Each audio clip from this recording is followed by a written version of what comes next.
On the evening of July 1st, it was announced that Kaseya had suffered a cybersecurity breach and was the victim of a ransomware attack. And so if you're not familiar already with just the initial details of this attack, click this video right here and kind of get an idea on the basic details that we knew at the start. But in this video, we're going to be talking about some additional information that we've learned since and what that means. Hey everybody, welcome to StudioSec. Thank you so much for watching. Like this video if it's helpful. Comment down below if I pronounced Kaseya correctly. And so subscribe for more information. I'll be posting more every week. First off, I want to give a quick thank you to everybody for the feedback on the last video.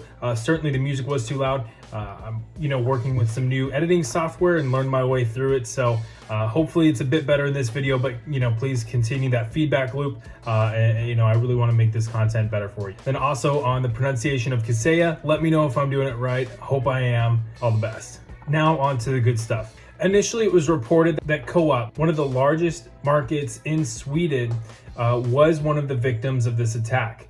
It probably happened because one of the MSPs that they rely on was one of the MSPs that was a client to Kaseya, and so this ended up initially forcing them to close over 800 of their branches, but now that number has grown to over 1,000. That is over 1,000 grocery stores that have shut down as a result of this ransomware attack. Now, why is that happening? Well, their point of sale systems have been hit by ransomware. That includes their checkout and their self-checkout machines. And so obviously you can't really do business. So that's a real big issue, obviously, as you can tell. And the frightening thing to consider right now is that that's just one business. There could be many, many more. There are some figures showing that over 1,000 businesses have been affected. That probably is just accounting for all the businesses that fall under the various MSPs that were announced to have been breached.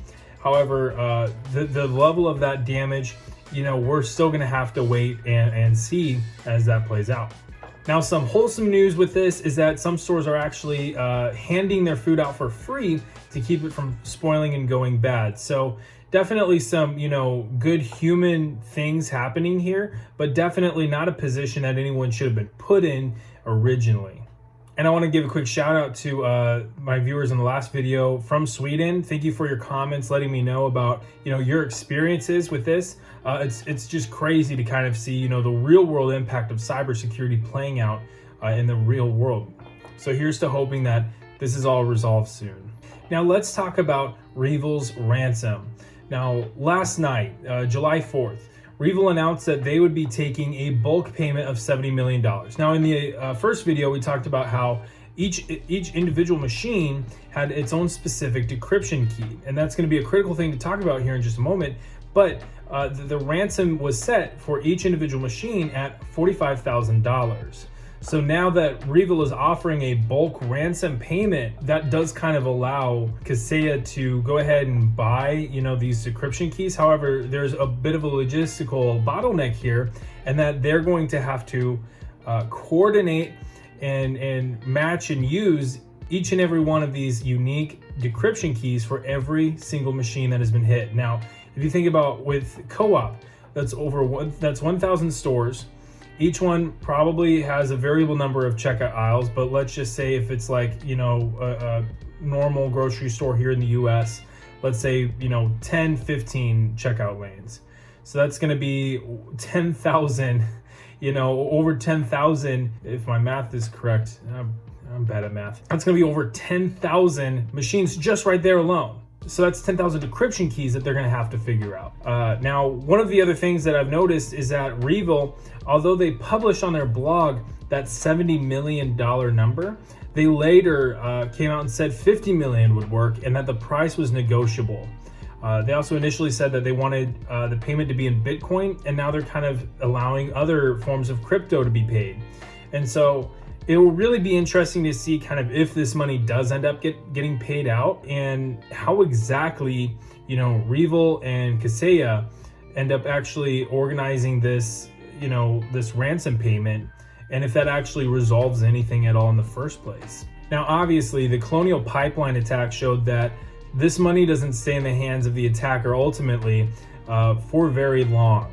And so it'll be interesting to see maybe if the tools, techniques, and procedures, the TTPs of REvil have changed as a result of that, and maybe they exfiltrate the money even faster. So that way whoever, regained that money in the past experience can't do so again. But we'll just have to wait and see. If we're going by the colonial pipeline kind of chain of events, then that money will probably, it's gonna be, throw it to the bad guys, reel it back in, get the decryption keys, and then probably come out with some indictments. But hey, $70 million, go big or go home, right? Now, how exactly did REvil get access? Because there's been some speculation on this. Did they use a 0-day? How was it that they were able to get initial remote code execution in Kaseya and kind of maneuver around and be able to deploy and spread their ransomware? Well, according to Huntress Labs, who has been working on this issue, they said that this actually was the result of SQL injection. That's right, they were able to use a logic flaw that allowed them to use an SQL injection attack to gain initial remote code execution. Basically, they were able to go onto the web application, gain an authenticated session, and then via SQL injection pass commands to the server, and then commence their attack. Obviously, this is one of those things that will continue to be, discovered and talked about and researched as time goes on. There's really so much to break down with this attack, and this attack really, to our knowledge, is only about 3 or 4 days old. And so there's so much left to learn. SolarWinds, they're still kind of learning more things about SolarWinds, even though it's not necessarily in the news. So we're really going to have to keep an eye on this. And again, I will be posting more content as we learn. Now, of course, for those of you that are on the incident response end of this, first off, thank you very much for all the work that you're doing. You're making the world a better place. But also, you may have noticed some of Kaseya's posts online about this, and that they've posted a couple PowerShell scripts that will help you enumerate vulnerable and infected hosts. So keep an eye out for that. I believe that should be on the Kaseya website, I believe. So definitely take a look. So with all that being said, thank you so much for watching. Stay tuned for more information. Definitely subscribe to my channel for more information, because I will be posting more. And if you want to join in on the 500 subscribers special, you might be able to win some shmoney. So take a look at this video right here, and you could have a chance at winning. So with that, thank you everybody for watching. See ya.